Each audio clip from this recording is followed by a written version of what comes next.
Hal itu tentu sangatlah kita percayai berlaku dalam hidup kita, sebab Yesus adalah Immanuel. Yesus adalah Tuhan yang terus beserta dengan kita. Persoalan secara iman adalah bahwa di antara kita sekali lagi banyak orang yang karena sibuk, yang karena banyak kerja, yang karena berbagai alasan lalu tidak merasa, bahkan mungkin lupa bahwa Yesus sedang berjalan bersama kita. Ketika Yesus bangkit atau ketika peristiwa kebangkitan Yesus, ada dua orang pengikut Yesus yang berjalan menuju ke sebuah kota bernama Emmaus, yang tiba-tiba di tengah jalan seseorang muncul mengikuti berjalan bersama mereka. Kalau mungkin di situasi sekarang, dua orang ini langsung lari bilang Pak Kades ada teroris ini, tiba-tiba ada orang muncul. Karena ketika Yesus muncul dalam kesibukan percakapan, pembicaraan mereka tidak mengenal bahwa yang muncul akan berjalan bersama mereka itu adalah Yesus sendiri. Sekali lagi, mungkin kalau di kondisi sekarang paling enak gue kalau itu marah dan bawa ya teroris dari suhu bulu, nah mariri bisa ke teroris. Nah saudara-saudaraku yang kekasih, ada hal-hal yang dalam hidup ini terus menjadikan kita sebagai orang-orang yang tidak menyadari penyertaan kasih setia kebersamaan Tuhan dalam hidup ini. Hal-hal itu antara lain nampak atau kita boleh lihat dalam bagian awal perikop Yesus menampakkan diri di jalan ke Emmaus ini. Dua orang yang sedang berjalan itu nampaknya mereka terlalu sibuk. Dalam baca itu mereka sedang bercakap-cakap, mereka sedang bertukar pikiran, mereka sedang membicarakan sesuatu. Karena kesibukan, karena banyak pekerjaan, karena banyak pembicaraan, maka kita lupa akan Yesus. Hari ini, hari Jumat Agung, di ibadah Jumat Agung, kemarin di ibadah Paskah 1, bahkan kalau orang lihat di kalender kita sedang merayakan Paskah. Secara khusus umat Kristiani di jemaat ini 2 kali diulang Aloidi Taemam Misa. Ya mudah-mudahan cuma orang ini yang dapat dengarkan, yang orang yang dapat datang, yang dapat dengar. Bukan karena sibuk, tapi kecenderungan saya percaya bahwa ini karena sibuk. Sedia manusia baik, arut ya tidak pernah tahu lain apa arut dia roy. Hari ini jelas-jelas BPMC menyampaikan kepada jemaat bahwa itu bisa. Ini boleh 30 orang. Hal yang membuat kita seakan-akan tidak menyadari kehadiran Kristus. Mangagi buat niu, mangagi buat cike, wapita donangi makere bahwa apa di owe. Wujud-wujud penyertaan Tuhan seperti inilah justru yang tidak kita sadari. Yang pertama diakibatkan dengan terlalu sibuk. Padahal tak eleu ayat lain sudego-dego wawati 1 hari ada yang begitu. Mandi gimana pakoetan. Padahal tak elai reya udeu ayat lain mangidoro lain. Ini kalau khotbah kita kasepin pendek 1 jam orang coba ibadah, tapi ini sedikit panjang hari ini. Yang kedua, hal yang membuat orang tidak menyadari bahwa Yesus ada bersama-sama dalam hidup karena tidak bisa melihat, buta iman. Ketika Yesus hadir berjalan bersama 2 orang pengikut Yesus ke jalan ke Emmaus ini, mengapa mereka tidak mengenal Yesus? Karena ada sesuatu yang menutupi mata mereka. Pengangiman tae adio telah mengiman sepenuhnya tentang Yesus yang bangkit, Yesus yang terus beserta dengan kita, Yesus yang adalah Immanuel. Persoalan kebutaan iman ini terus melanda kehidupan umat manusia, apalagi di hari-hari akhir ini. Dikejar dengan berbagai pekerjaan, dikejar dengan berbagai rencana hidup, maka kita menjadi buta. Pandangan kita tertutup, pandangan kita tidak melihat kebaikan Kristus dalam hidup kita. Yang seterusnya, mengapa kita tidak pernah merasakan bahwa Yesus hadir dalam hidup kita? Yesus mengeritik kedua orang yang berjalan bersamanya itu, bahwa betapa bodoh dan lambannya hati.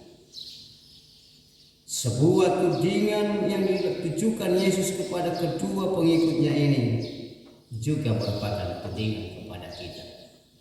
Mengapa kita tidak bisa mengerti kebaikan Kristus? Mengapa kita tidak bisa memahami bahwa begitu besar kasih Allah, karunia Allah dalam hidup ini? Karena kita bodoh dan lamban secara iman. Tamasuna apa piyama sebagai orang percaya. Apakah di dalam hidup ini karena kesibukan? Apakah kita terus melupakan Kristus? Apakah kita terus membiarkan mata iman kita buta, tidak bisa melihat kebaikan dan kasih setia Tuhan? Apakah pikiran kita hanya kita tujukan mardingimu, ipa ola alala, ipa ola galele dan sebagainya? Tidakkah hati kita tingkatkan untuk sedia menerima Kristus? Nah, saudaraku yang kekasih, ayat 28 sampai dengan 35. Melalui peristiwa kebangkitan Kristus yang kemudian menampakkan diri sebagai wujud penyertaannya kepada kehidupan umat kesayangannya, kita boleh melihat beberapa hal positif yang wajib dilakukan oleh umat percaya. Yang pertama, mari kita mengundang Yesus dalam kehidupan kita. Ketika mereka sudah mendekati kota Emmaus, Yesus berpura-pura dia mau berjalan terus, padahal sore. Hal positif yang dilakukan kedua orang ini adalah memaksa Yesus untuk otombe pangidolote suering. Ada undangan yang diberikan kepada Yesus untuk hadir dalam hidup keluarga, hadir dalam kehidupan pribadi. Kalau maban waktu bagate mabu, kalau mengundang mau sepabiaran, tentu kita dapat merasakan bagaimana kehidupan kita jika jauh di dalam Kristus. Sekali lagi dalam kehidupan kita yang penuh kesibukan, rencana kita yang sungguh banyak, pergumulan hidup yang datang silih berganti, mari kita undang Yesus dalam hidup ini. Tinggallah bersama-sama dengan kami sehari telah menjelang malam. Bagian atau ayat firman Tuhan ini sedang merujuk bahwa sesungguhnya kehidupan setiap orang percaya berada pada rembang malam, bahwa lote. Bahwa kita tidak tahu kapan kita akan dipanggil Tuhan, kapan matahari akan terbenam, matahari kehidupan kita. Sadari itu.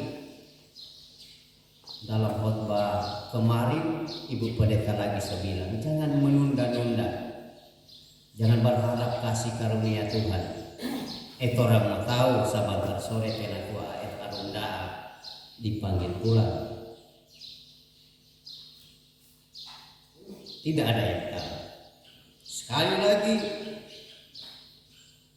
ayat Alkitab ini mengatakan bahwa hari telah menjelang malam dan matahari hampir terbenam. Sesungguhnya secara pandangan iman kita merujuk kepada kehidupan manusia itu ada di rembang petang mendekati malam. Suatu saat matahari kehidupan akan terbenam. Dan jika itu terjadi dalam hidup masing-masing kita, alangkah berbahagianya jika kita sudah mengundang Yesus hadir dalam hidup ini. Alangkah bahagia jika kita sudah mempersilakan Yesus untuk singgah di kehidupan rumah tangga masing-masing, supaya hidup keluarga, hidup rumah tangga terberkati oleh setiap berkat-berkat daripada Yesus. Yang kedua, ketika Yesus menyampaikan, memberikan berkat, memecah-mecahkan roti saat ia makan malam bersama kedua orang itu, maka terbukalah mata mereka. Baru nanti dia mabu di mana buat niu. Dia mabu nangis buat cikar rega kau matangga-tangga. Kehidupan orang percaya seperti itu. Dia nanti akan sadar ketika melihat sebuah berkat kekayaan duniawi itu luar biasa. Tetapi ada juga berkat-berkat duniawi yang menutup mata. Roilaya bekal tekaro lemana mabu. Tetapi secara hidup orang percaya, jika kita melihat berkat-berkat Tuhan dalam hidup melalui Yesus Kristus yang kita undang dalam kehidupan rumah tangga kita, maka kita harus membuka mata iman kita. Saudaraku yang kekasih, kedua orang pengikut Yesus ini, ketika Yesus mengucap berkat, memecah-mecahkan roti dan memberikan kepada mereka, kalimat ini merujuk kepada bahwa Yesus selalu mengambil warna, memecah-mecahkan roti kehidupan, mengucap berkat dan memberikan.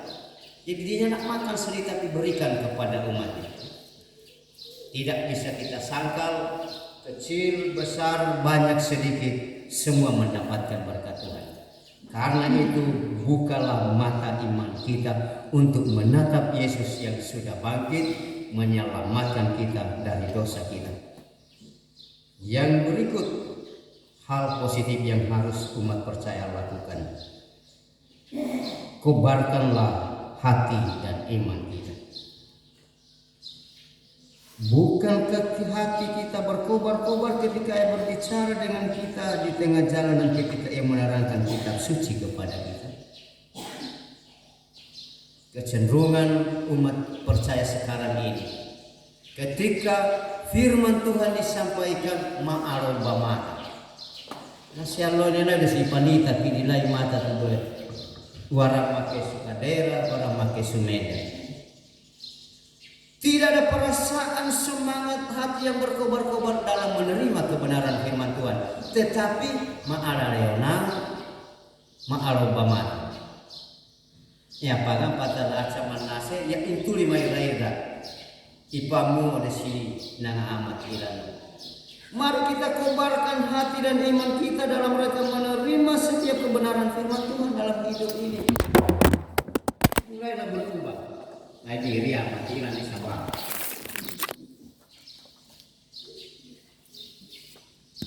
Saudaraku yang kekasih, kedua orang ini kemudian dia menyadari bahwa bukankah hati kita berkobar-kobar ketika berbicara dengan kita di tengah jalan, ketika menerangkan kitab suci kepada kita.